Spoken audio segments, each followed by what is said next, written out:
Hello there. This is Mama Mary, the Soul Diva, connecting with you from across the Golden Veil. Thank you for tuning in to Wayne and I through Cryptic Frequencies as we raise the vibration of the universe one pulse at a time.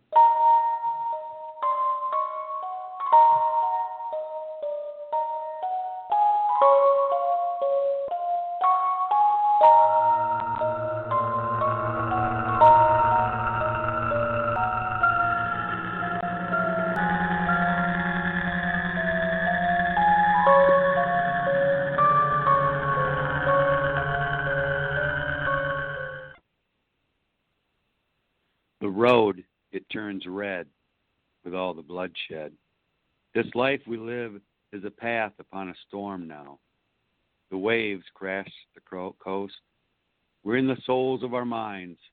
Abuse and neglect pave the way for me now. I walk this road alone. Yeah, people come and people go. Hard times, they always show. But I'm strong. I just move on. Walk on down the road. The past gets left behind. Yeah, bridges burning slowly die to survive, but no one leaves this road alive. Walk on down the road. You are traveling on spiritual voices down a road that leads across the Golden Veil. Welcome to the airwaves of Cryptic Frequencies, a blog talk radio show dedicated to defining the obscure and exploring the mysterious. I'm your ghost hunting host, Wayne Preston Curtis Thomas. Please keep an open mind about things you might not easily believe as we discuss the spooky, weird, and strange with people like our special guest, Ben Goldman, founder and lead investigator of Afterlife Road Paranormal. Ben Goldman. How's it going? Hey, Ben. Hey, Wayne. Mama Mary Bassett. We're waiting to hear from Mama Mary Bassett, but she must be having trouble connecting. Now, Ben, you're a Michigan State student, and your team is based out of Michigan State. Yep. I guess the description of you would be you run a haunted Michigan web series, maybe a YouTuber. Is that accurate? Yeah, that would be. Yeah, that's the best description. I am a documentary production student at Michigan State, and surprisingly, they have a pretty big paranormal club there. I remember the first ever investigation I went on with the club. There was 80 people there. We split up into small groups, like 6 or 7, but still huge club. And that's just the people on the investigation. People get scared away, and numbers will, fall down to, the 30s or 40s by the end of the year, but still a huge club. And then the people that I became closest with in the club, we kind of started a web series with our interest in documentary production. Some of them are science majors that bring a good deal of skepticism. I'm also quite skeptical as well, but we try to stay grounded and really document our experiences. We are on, I think, number 98 in our web series, so almost 100 episodes have we done in the past couple of years. So well-versed, well-experienced, going to some of the scariest places in all of Michigan. A lot of historical places. Yeah. You examine like urban legends. Right.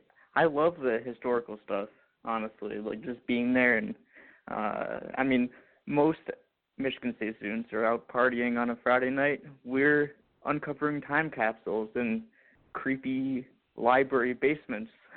We're digging through the rubble of an abandoned Masonic temple, finding Bible passages from the 1920s. It's so cool, and I just love it. And when history can come alive in a way, Ben, your paranormal, that's even cooler. Yeah, right. If there is something there, your first building library where they had that time capsule, right. It just so happened that my team had been in there a couple of times, and there was people that were saying that I was there as a kid, and there was something about it. They thought there was a little girl ghost in the children's area, and they heard music playing. So there was some kind of a record there of evidence of something happening before we went in, and then we went in and we found evidence. I got one of the creepiest EVPs ever from a little girl's voice and said, "Mommy, I'm scared," without any device. Yeah, as we were getting about ready to leave, "Mommy, I'm scared." Yeah, the same thing kind of similar happened to us. Yeah, we heard like the only right? we heard the only disembodied voice we've ever heard, and it was also right when we were traveling. We were getting ready to get Ryan and leave, and we heard a woman's voice, clear as day. They had some kind of a weird deal when Mr. Belding, he was into the silk, so he was big bucks into the silk, and he donated this building right along the river, and with the condition that they maintain it in a like of a library forever. I mean, it was like, and they kind of deviated from that because they did bring some others in there, kind of some museum things. And so it's like a unfinished business contract. Like, so he's overlooking this for all of time now to make sure that they don't deviate from this contract. Yeah. And then there was this time capsule that you mentioned. That was neat. Yeah, and that kind of, the time capsule makes it all real in a way and is a reminder of this history. And it's kind of, I don't know if this is true, but we just so happen to have all these experiences in the area, and we go up to what looks like a plaque, and we ask the librarian that's there, just keeping watch on the building while we're there. We ask her, "Oh, what's this plaque for?" She goes, "Oh, that's actually a time capsule. We just sealed it back up because we're about to put it back in the ground for another 100 years. It's a 100-year-old time capsule. Every century they open it up." So we didn't even ask her to do this. She just started to pry it open. She got a toolkit, opened it up for us, and it was after they already sealed it back up. So I think we were some of the last people, at least, documenting it. We were some of the last people to ever document it for another 100 years. And then things got crazy in the building once we opened it up. We heard a voice coming from that area. Ryan saw a shadow, spirit box voices. All this stuff happened right after we opened the time capsule. So I think it's connected. Could be. I mean, that's the kind of thing you look for, There's something like this that's been hidden, because they didn't even know about it when I was there the first time. The second time I was there, they had it on display. They didn't open it up like you talked about.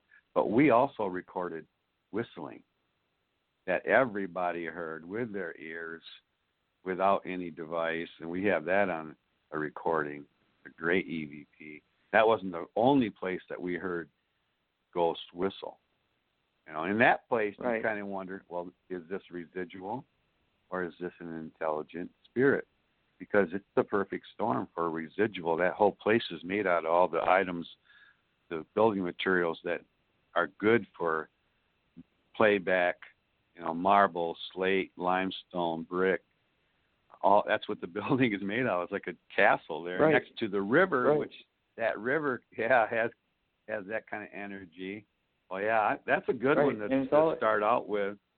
Yeah, and it's all preserved. And that's what I love the most, when the potential activity ties directly with the history like that. We take out the time capsule. We literally hold these historical items, and then stuff happens around it. When those two are connected, interconnected like that, it really makes both the history and the potential activity more real and meaningful. So that's why I just love the historical stuff, but also urban legend stuff is just fun as well.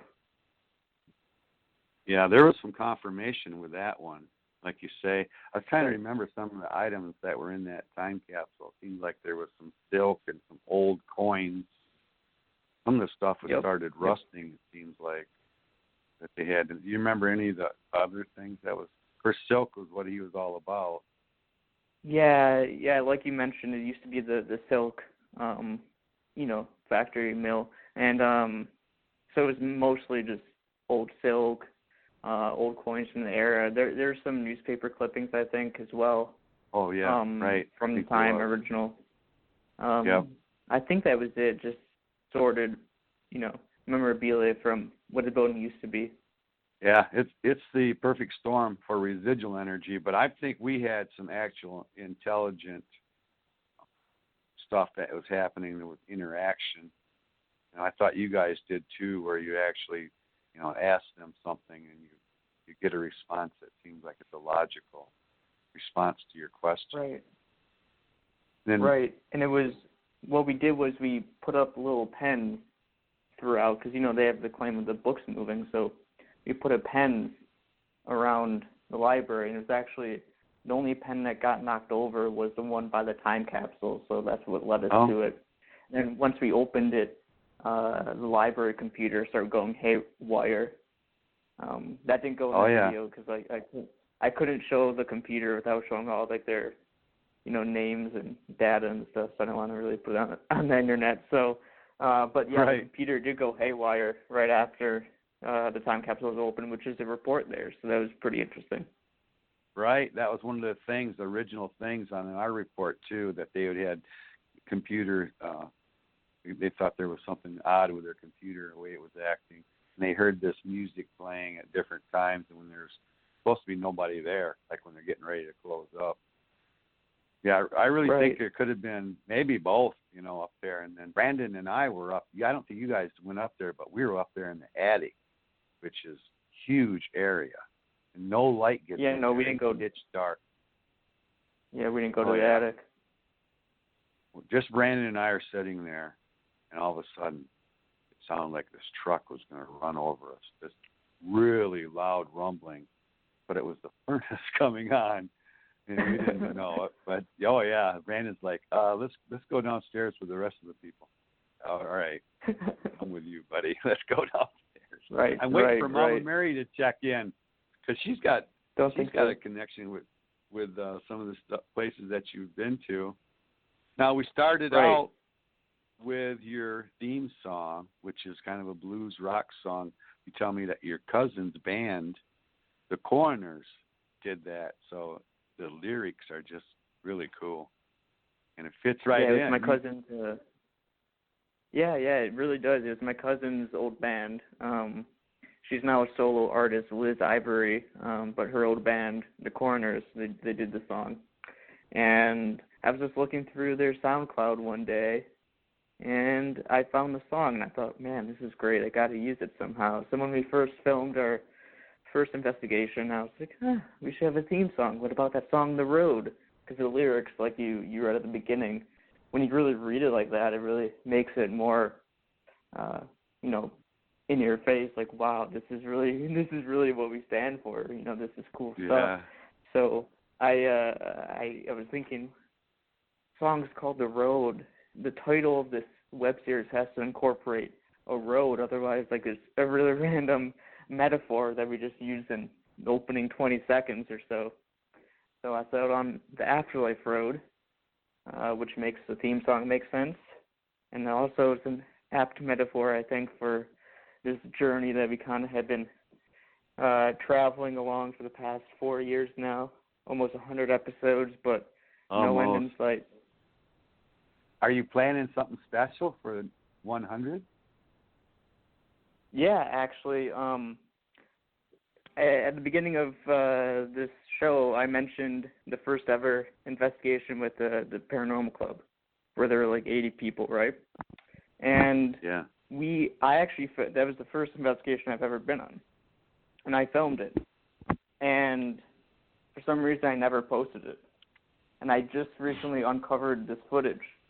So the lost footage of our first ever filmed investigation. Actually, we got some really cool spirit box stuff that seems to point towards, proof of this potential murder that happened at the location. So, pretty cool stuff.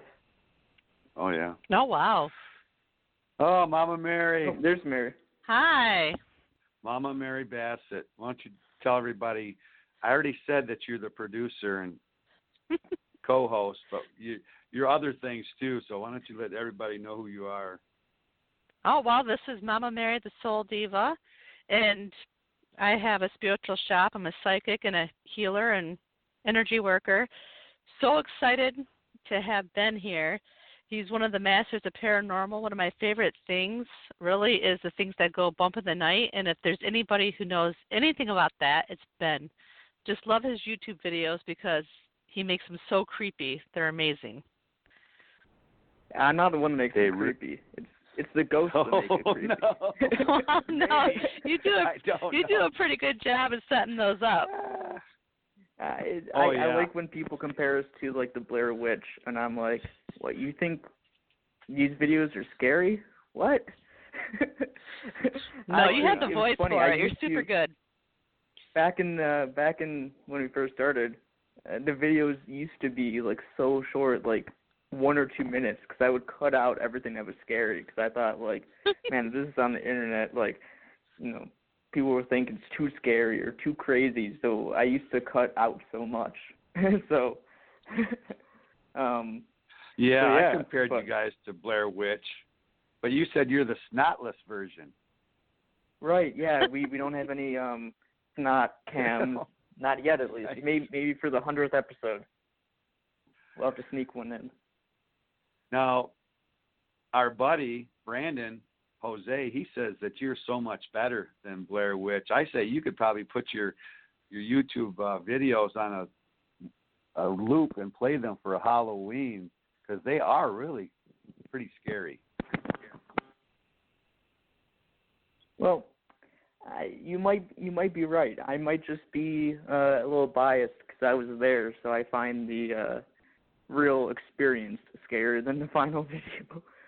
Yeah.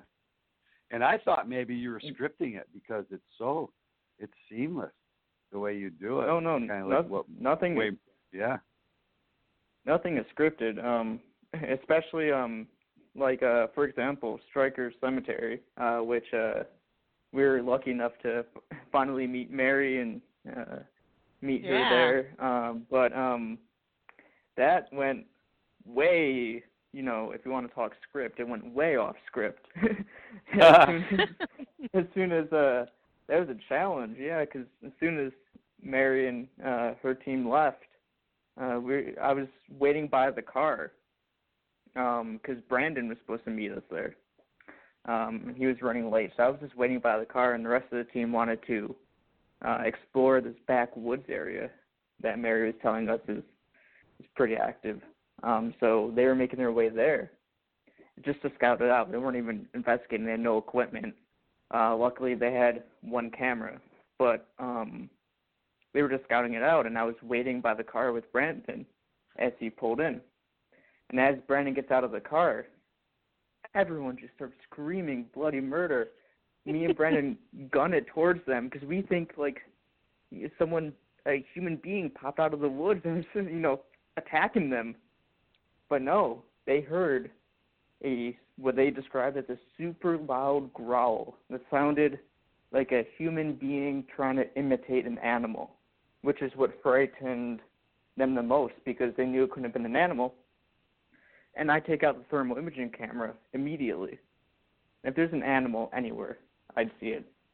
No signs of footprints or animal activity in the area. And we set a recorder down for the next half hour or so that we were there. Didn't hear the growl again. So that was pretty strange. And Quinn, unfortunately, has been kind of traumatized, and she hasn't been on investigation since. She tried to come on the investigation the other week, and then part of it included going into the woods. She takes 2 steps into the woods, gets flashbacks, and is like, nope, I'm done. So I don't really blame her because it was her 4th or 5th investigation ever. And to hear that was so loud that on the recorder, like, peaked the audio. So I had to use the camera audio for that for inclusion in the video. Like I said, went off script. But yeah, it was so loud and it was only her fourth or fifth investigation in haunted woods with no lights. So I don't blame her for screaming like that and, being scared, but I remembered what Mary said before, just to me and Devin, not even to any of them, that, something like, well, Mary, if you want to, describe in your own words, what do you kind of pick up on? Well, for one, the cemetery is kind of creepy in itself because it's in the middle of nowhere. But there's definitely a portal. There's this amazing tree in the cemetery, and there's definitely a portal.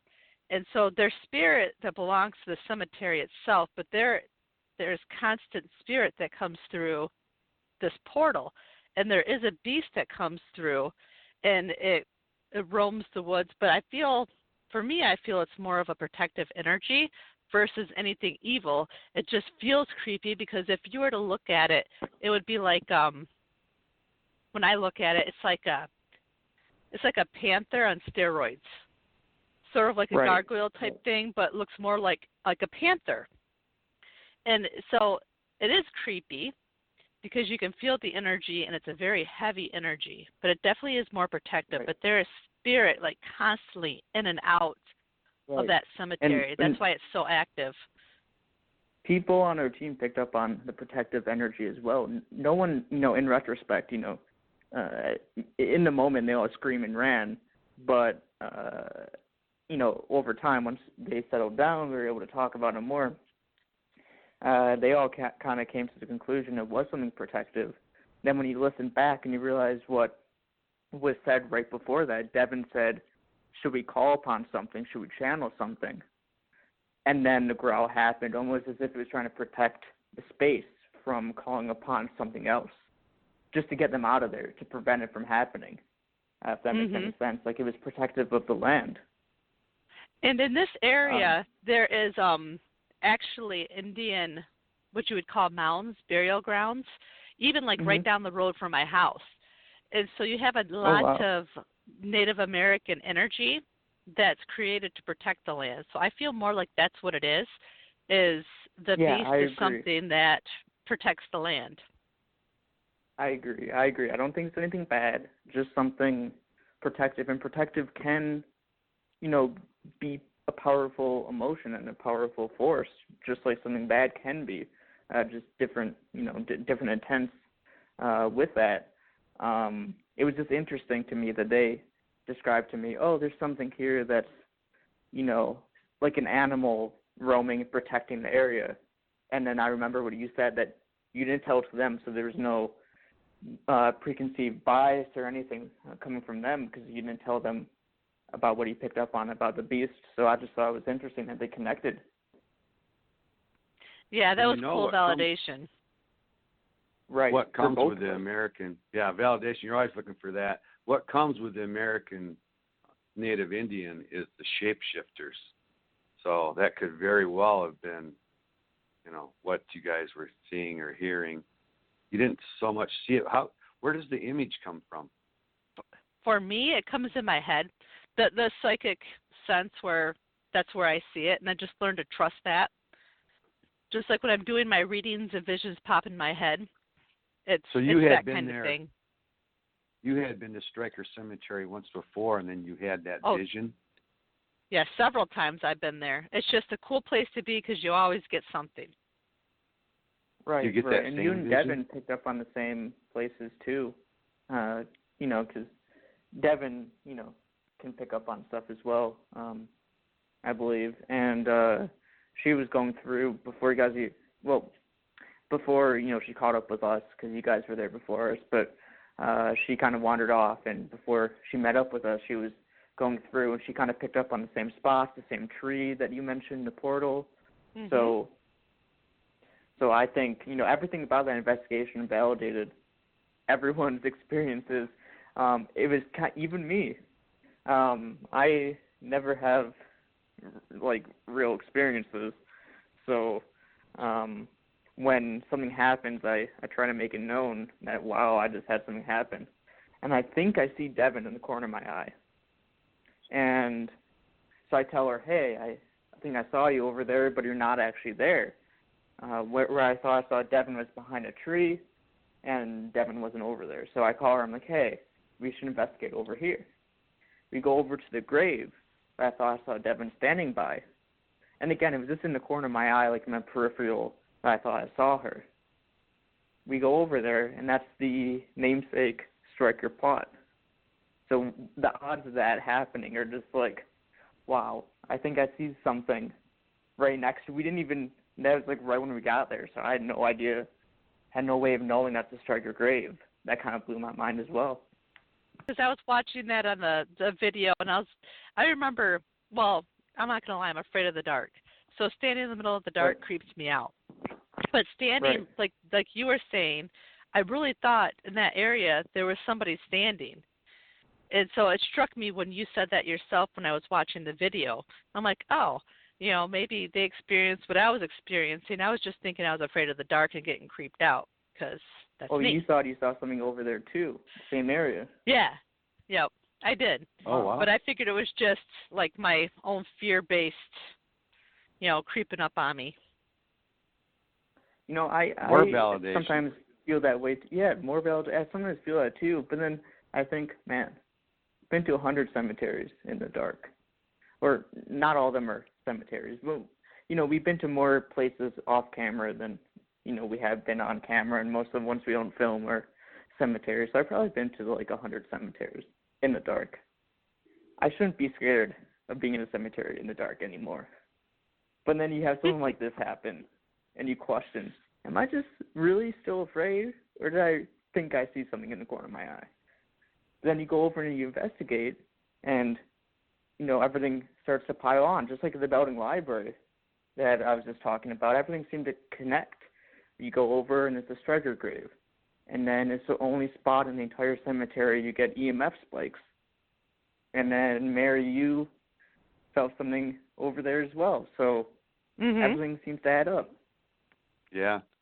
It's nice when the pieces fall together like that. I was supposed to be out there. I got all new batteries. I was going to do my less is more approach and not ask any questions, but just kind of smudge the whole cemetery. And if it was something that was Native American Indian, I think they might have, the sage might have been the way to go if there was a spirit that was at rest. People are supposed to be at rest in cemeteries, but a lot of things happen where they get buried in the wrong spot, or they bury more than one person in the same spot. I mean, a lot of things can happen in a cemetery where they're not at rest. And I know that you've been to a lot of cemeteries. Our buddy, Darren Dykehouse, he's like specializing in cemeteries now, seems like. Right. But another cemetery that you've been to, Ben, and Mary has another connection to this, is Bath. Oh, yeah. I love the way you did that. Yeah. I don't think you can go to a place without there being screaming and crying, Ben. I don't know what it is. And I saw a short video on Stryker. Was there a longer version? No. I keep the videos at I always aim for 5 to 15 minutes for the videos. Those just seem like I shared that. Good length. I shared that short version that I saw.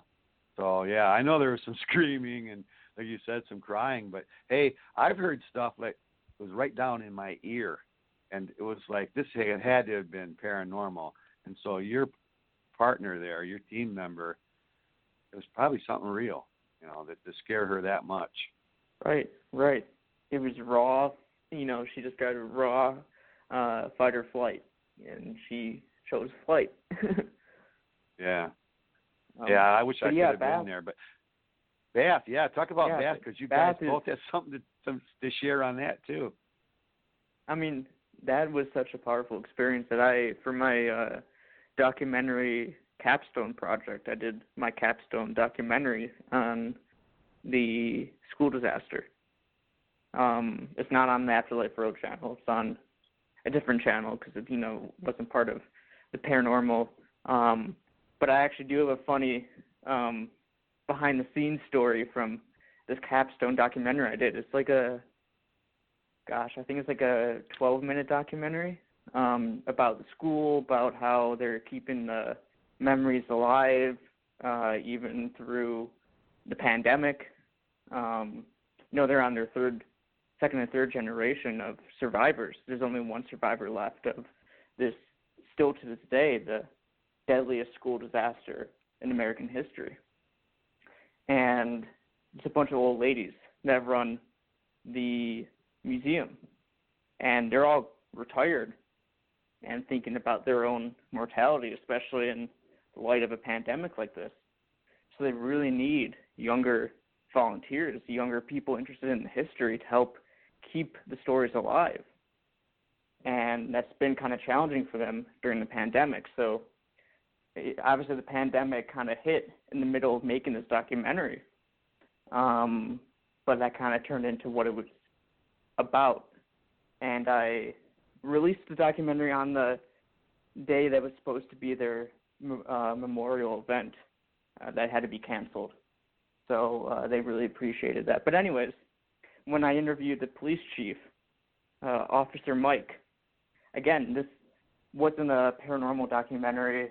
Stayed away from the ghosts, all that stuff. It was simply about the history and, keeping the history alive. And I was interviewing the police chief, and unprompted, out of nowhere, he just starts talking about, oh yeah, we got a lot of ghost hunters here, and it's really cool to me.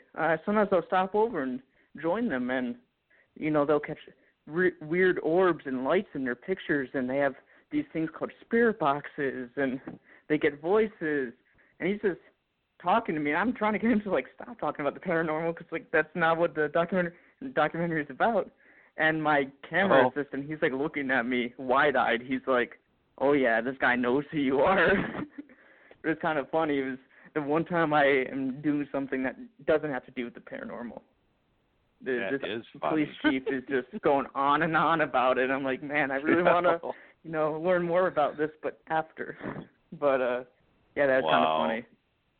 It's as if you knew. May 18th, 1927. Yep. 38 grade school kids, 6 adults, 58 more injured. Yeah, some guy didn't like the politics that were going on. Apparently, what a tragedy. You guys did it right. I really liked the respect that you showed. You were standing there by, I don't know if it was by a gravestone. Yeah, it was just. So this was another instance of just coincidences adding up.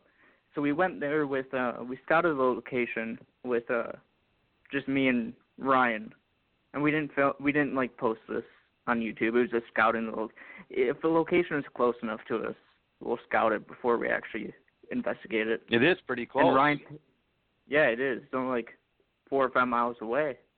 But yeah. Ryan picked up on a little boy and his brother, and he got the name Henry. And then, we go back a month later when the weather, because we went in December, so we went a month later when it warmed up a little bit. And Ryan couldn't make it. So it was other people. And I forgot about, what Ryan said. And Devin picked up on a little boy named Herman. And then I remember, what did Ryan say? I know it started with an H. Anyways, we do spirit board, we do spirit box. Both indicate Ryan saw a little boy, starts with the letter H.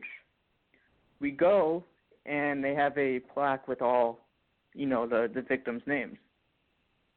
Then remember, Ryan got Herman or Henry. And anyways, we go and we see on the plaque there's 2 brothers. The only 2 brothers that died in the explosion were Herman and Henry. Ryan picked up on one of the names. Devin picked up on the other. Was validated by Spirit Box and Spirit Board. Then we find out not only are these the only 2, siblings that died in the explosion, they're the only people out of all 40 some odd victims that have the wrong death date on their headstone.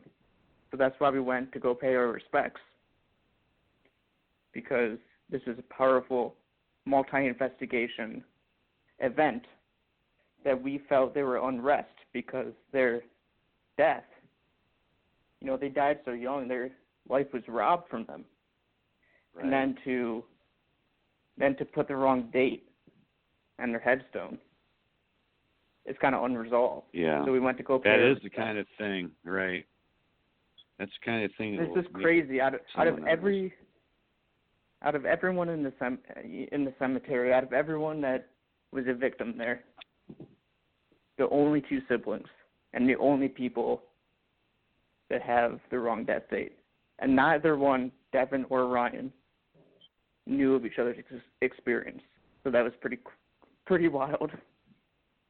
Yeah, and then the Kathleen Rydell Tetson, she was there, and she got some quotes, and they picked up a name, and then they were be able to look back into the records and found out, because they asked what was your favorite teacher, and I can't remember what they said the name was, but it did match up.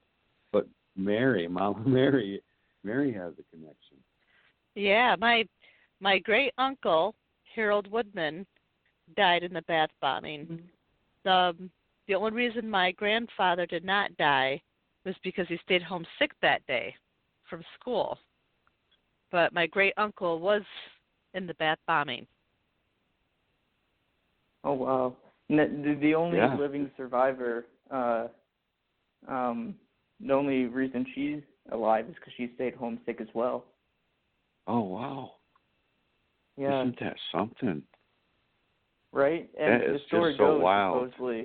the story goes supposedly that she just wasn't feeling well, but she wanted to go to school anyways, and her mom was like, you can stay home. You're a senior. You're going to graduate in a few weeks anyways. And then the school explosion happened, and they ended up going to school, but, for the wrong reasons. They went to help, clear bodies and make sure her friends weren't in the explosion as well. Yeah, I can't imagine families. They lost probably all their children, unless they were homesick. That's getting to me. That's close enough. Yeah, and they say that not all the dynamite went off. That when they uncovered all the dynamite there. Worse. Yeah, there was enough dynamite to blow up the entire city. But luckily, and this is awful to say luckily, but luckily only that small portion went off, so only the school exploded. But he put enough there, because, back in the day, they used to use dynamite to clear crops. He was a farmer. It was all farmland, which also, this adds to, the impact it had. This was rural farmland, farm communities. They were a very tight-knit community there. So wiping out, a majority of the children had an enormous impact on the farms, on the entire community, and it's still a scar to this day. I've talked about it before, but it's never really hit me as hard. Mary, have you been there? I've been there several times. We always go over to the cemeteries in the Bath Cemetery for Memorial Day and things like that, and I've driven by the location. I've never really stopped there myself. It's been several years.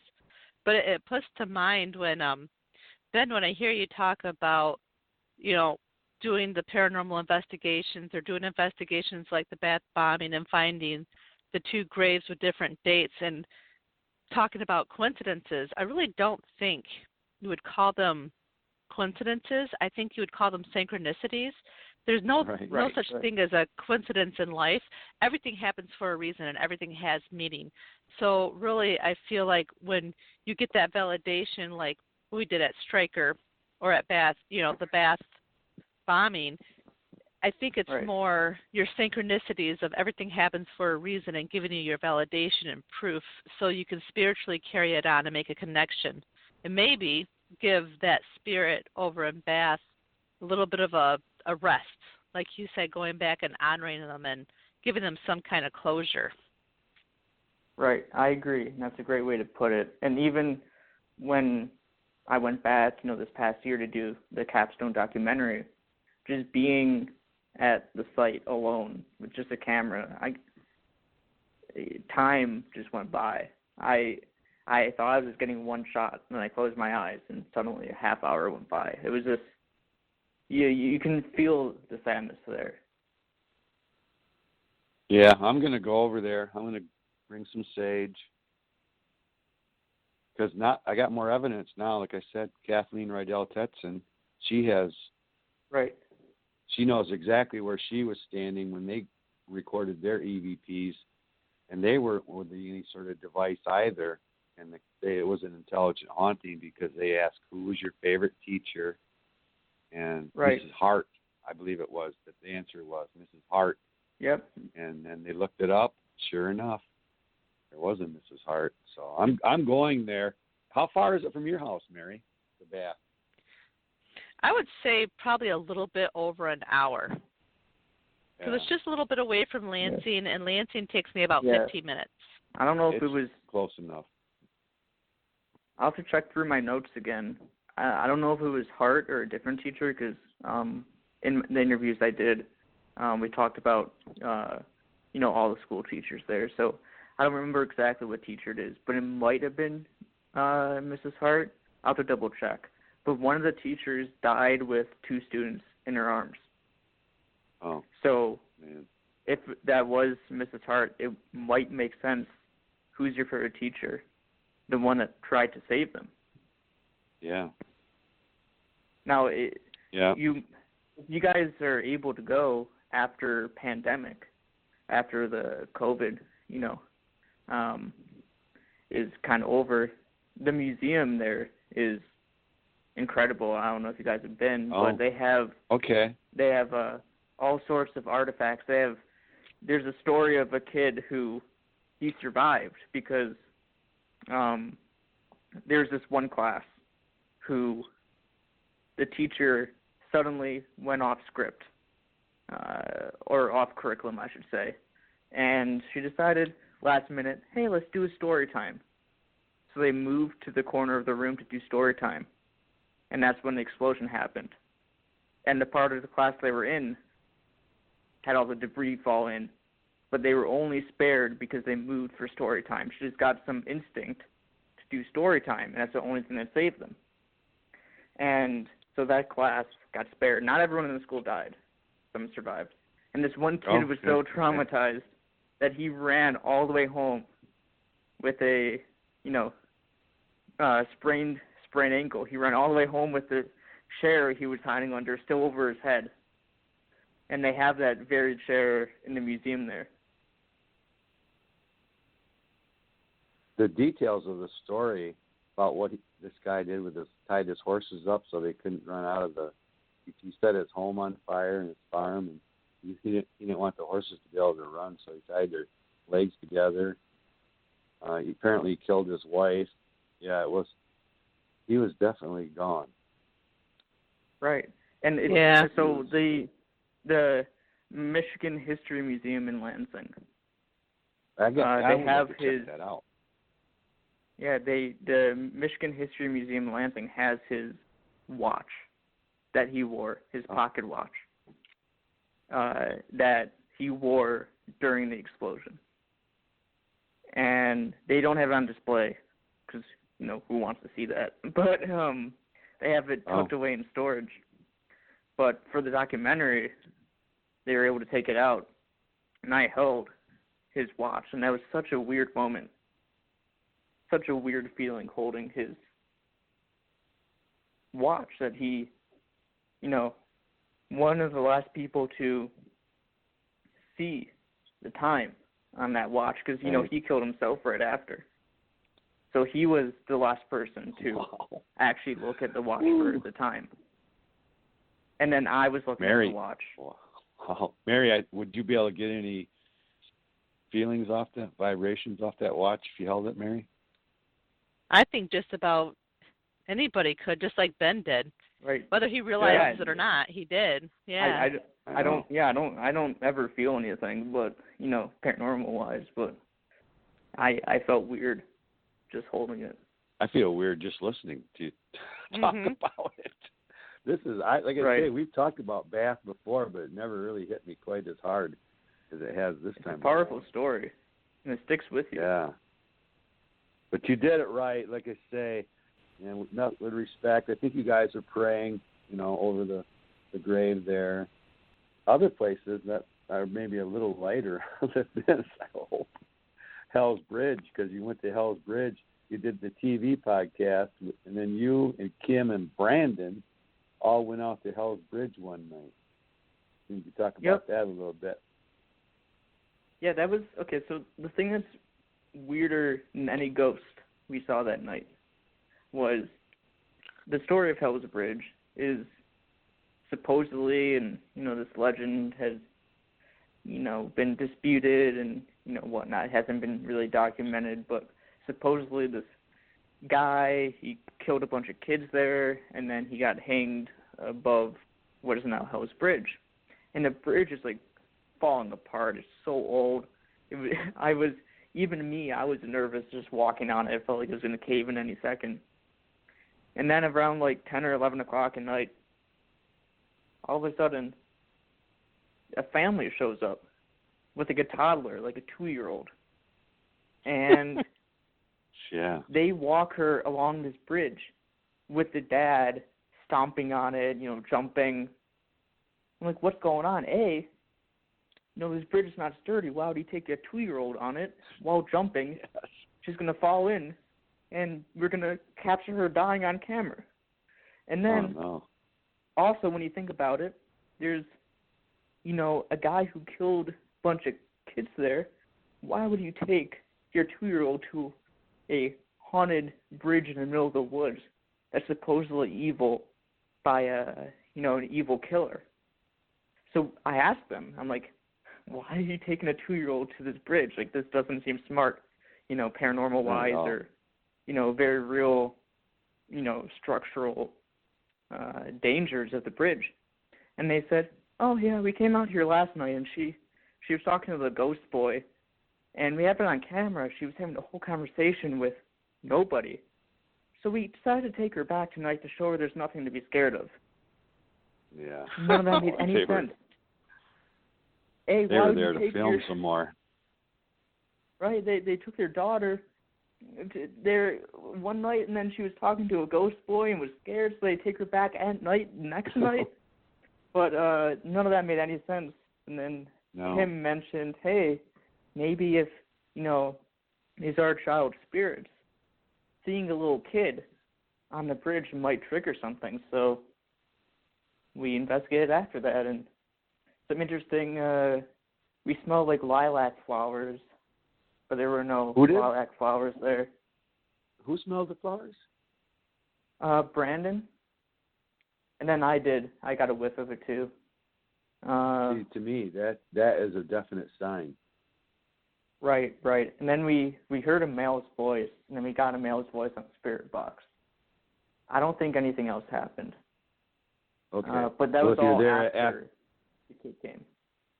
You have to be there at midnight if you want to hear the devil scream. Is that what the legend is? Right. Yeah. I think we left a little bit before midnight because we had a hike getting back to Lansing that night, but bugs were tearing off, I heard. Yeah, I heard a couple of versions of the story, but you filled in a little different. They said you were kind of crazy out there on that bridge. Yeah, and it was rickety as heck, and then you were out there, and I don't know if you had a camera with you. Oh, well, here's the thing. So I wasn't going to go on the bridge because it was rickety and scary. But then after I saw the 2-year-old go on it, I was like, hey, why? If a 2-year-old can walk this bridge, I can walk the bridge. So I got a little ego confidence boost. So then I went on the bridge with the spirit box. Oh, yeah. So Mary, have you been to Hell's Bridge? I have not. I'm not as quick to go there as I would be to Bath or to Stryker. After hearing you guys talk about Stryker and then what I've heard, the pieces I'm putting together from different people about Bath, I need to go there. So I don't know if we want to do that together.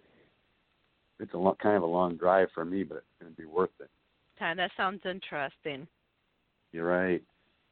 Now, Afterlife Road, when you did, Ben, when you were on our TV podcast, you talked about different roads like who wouldn't talk about, and it didn't even dawn on me until later. And then we did a thing for Halloween where we did urban legends, and I, copied off some of your notes because I did some roads too, because on my list I had cemeteries, places that might be haunted, cemeteries.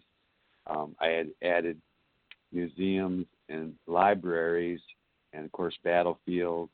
But I hadn't had roads until you kept coming on the show and talking about different roads.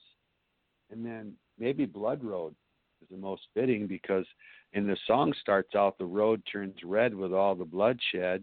And one of the places that you talked about was Blood Road. So talk about Blood Road. Yeah, I mean, roads are fun. Just so that, every time we pull up to a haunted road, we play the theme song and Ryan starts singing. And then you have to turn it up because Ryan starts singing and you want to drown that horrid noise out. It's awful. Oh, no. But I'd like to be there for that. Yeah, I'm excited. Ryan just started easing back into investigating with us. Oh, good. Just started. I liked it. You guys were together. Yeah, he's done you guys had two different perspectives on stuff. Right. He's done like 2 or 3 with us recently. So I'm glad that he's alive again. Right. But I think Blood Road is what killed him, honestly. What? There's a really? Well, that's the one place he won't go back to. Ryan. We did 2 episodes there. Only the first one with Ryan. And every time we tried to film there, the first time, something would come up beyond our control. And we would always have to cancel the investigation. We did plenty of investigations between, cancellations, and those worked out perfectly. Only Blood Road had problems scheduling. So we finally get out there, and Ryan gets sick to his stomach. Oh. He gets so sick he can't drive, he has to get out, and he pukes twice along the road. And he swears that he heard a scream when he was outside of the car. But, no one's filming because, he's just puking. Who wants to film that? So we hop out to do a quick investigation. 2 investigators that were there got awful feelings when we hop out of the side of the road. So they wanted to end the investigation. So I say, hey, let's just take out Spirit Box, and after one voice, we'll go back in the car. So I take out the Spirit Box, and only like 2 or 3 questions in, I say, where are you? And it said in front of you. Now I'm like, okay, all right, that's good. You confirmed you're here. So we left. But it was kind of an abrupt ending, so we went back with a different crew a couple months later. And weird stuff seemed to happen. A lot of synchronicities, like we keep talking about tonight. We went during the day, and we saw a tree with a pentagram drawn on it. And we got weird feelings coming from this tree. Then we go eat dinner, and we come back to the road at night when it's pitch black. And we see a flash of light come out of nowhere. So we chase after it, see no one. And then I hear something coming to my left. So I say, hey, I feel something. I think I heard something over by this tree. We go up to that tree, and just by sheer chance, it seemed, it was the tree with the pentagram. Oh, yeah. And we're in the pitch black. And both sides of this road look the same. So we had no way of knowing that it was that tree. You My can even tell on the night vision. Yeah, what was that? My notes say witches and devil worship, and satanic cult things went on there. Supposedly, legend is a man murdered his wife, dumped her body, and now puddles puddles, water puddles, turn red, like blood. So that's, yeah. Yeah, and then that's, you talk that's why it's about called light. blood. They talk about truck lights that disappear. It's like they're coming at you and then they disappear. Right. That's just one of the And roads. We're not going to be able. That's going to be the only road we're going to be able to cover because we're really running low on time. So we'll definitely have to have you back because I have a long list of roads. Definitely. You've been to I got Dice Road, right? Seven Gables Road. Right, yep. Have you been to Knock Knock Road? That's one of the only roads we have left. Okay. It would be a shame to do all the roads at once and then have no roads to do later on. So yeah, well, I have a list of 13. If you want some roads that you probably have them already, I'm guessing. But so let's move on to upcoming. Do you have anything that's coming up, Ben? Anything Afterlife Road? Because last time I talked with you, you had some kind of a thing you were working on, but it was unfinished. But you didn't really get into it. I always have unfinished stuff going on, but well, we have pretty much everything. We have one quick thing we need to finish up, like a daytime investigation that we need to, wrap up. We need to go back to the location next week, but other than that, everything for 2020 is kind of filmed and, done. We're just looking for places to start up again in, end of December, early January. 100th episode coming up in a couple of weeks. That's pretty much the main upcoming thing. And then once that's out of the way, can take like a little couple-week breather before we start up again. So the Lost File will be number 100. And then tell everybody how to find you. Yeah, we're Afterlife Road. 2 words, Afterlife Road, a haunted Michigan web series. We're on YouTube, we're on Facebook, we're on Instagram, and you can also find us at hauntedmichigan.net. People got to check it out. Like I say, put it on the tape and run it back to back for your Halloween party. You want to threaten the kids with it. Go to bed. I'm going to put one of Ben's movies on. Mary, that would be the biggest compliment. If you scar your child with something I made, right? If I get a comment or anything, if I get a comment saying you scarred my child, how dare you? I frame that on the wall. Mary, upcoming? Well, on Saturday, December 5th, I do have a class at my shop in Hastings across the Golden Vale. We're doing a class on protecting your spiritual energy from negative entities and negative energy in general. So it's just a good way to learn how to ground and find ways to protect yourself, especially if you're going to do things in the paranormal field, finding, avenues where you could protect your energy while you're out there. And so that'll be Saturday on December 5th. Did you get starting at 12? Oh, I did. I have some beautiful, quartz, clusters and amethysts. They're gorgeous. I got them a couple of weeks ago, and I literally had to put them on my Reiki bed for like a week before I put them on my table because I had to decide which ones I wanted to keep for myself. It was a struggle, but I did. I figured it out. I know. I'm at your shop, and I'm like, "Is this for sale?" Oh no, not that. You can't sell that. I'm not ready yet. How about that big?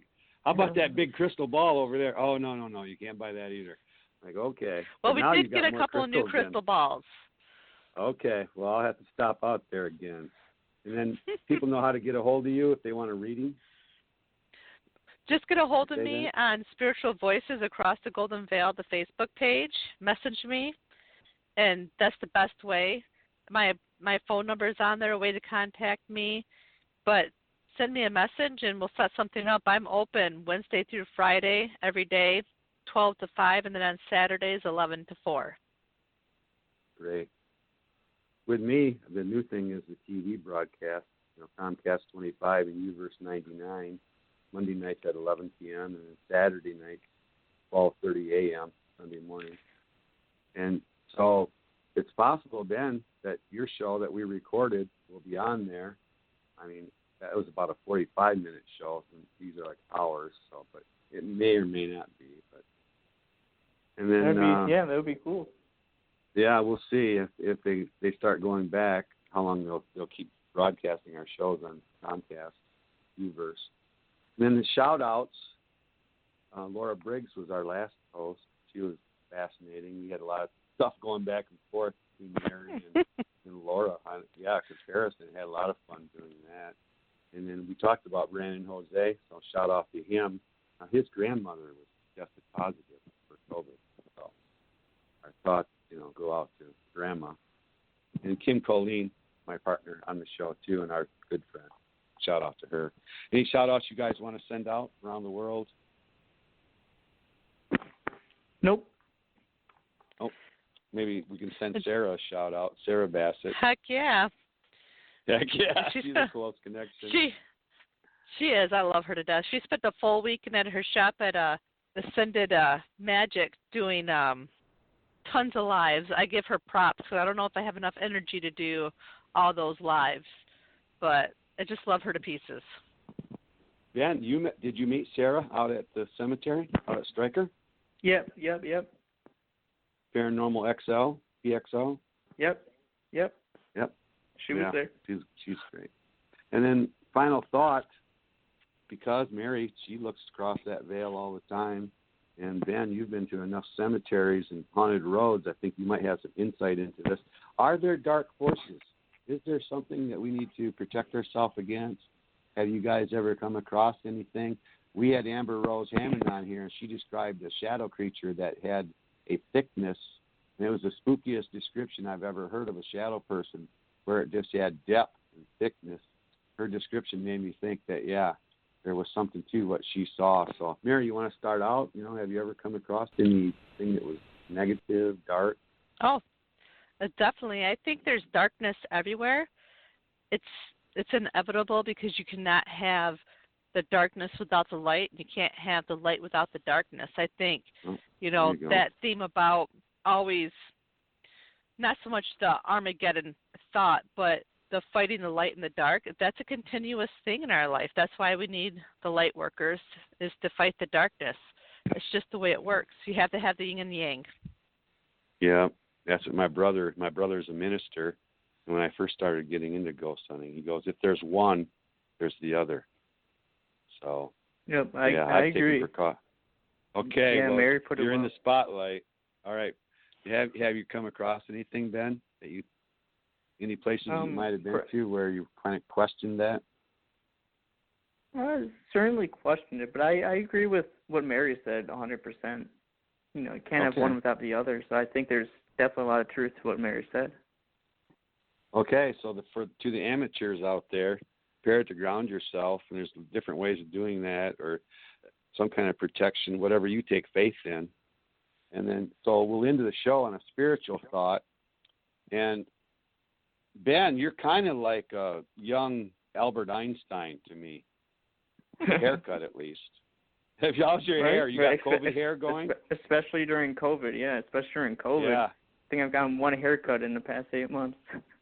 Yeah, I know. I've seen it when it's like fro. Right. Way out there. I hate it. You remind me of a young Albert Einstein. So I wavered between a quote by Walt Disney. He's got some good ones out there. But I wanted to do something from Albert Einstein. I'm going to do a couple of them. This quick one just says, a question that sometimes drives me hazy. Am I or are others crazy? So, I mean, in our field, we're kind of questioning that once in a while. We have the people we run into, they think they might be crazy from the things that they've seen, whether it's Bigfoot, UFO, or a ghost. But so I don't know. I think it's a little bit of a both. We're all crazy. But here's the quote that I want to do from Albert Einstein. It's kind of a long one. But I think it's deep, and I think that it represents you, Ben, because I think you are deep. Out yonder, there was this huge world which exists independently of us human beings, and which stands before us like a great eternal riddle. at least partially accessible to our inspection and thinking. The contemplation of this world beckoned like a liberation. And I think that's where you're at. You're like, you want to be free. You keep looking for that liberation, that creativity that's going to set you free and keeps you moving down another road. I really think that's where you're at, Ben. I think that's a pretty accurate quote, 100%. Thanks. Thanks. You too.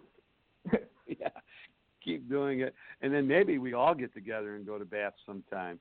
I'm in for going. For sure, over I'm there. so close. Okay. Yeah. Sounds Thanks like so a much. plan. Yeah, Mama Mary, always a pleasure talking with you. Ben Goldman of Likewise. Afterlife Road, fascinating guy, man. I love talking with you. Likewise. Always a pleasure. It was fun. Stay safe. Yep. Good night. You too.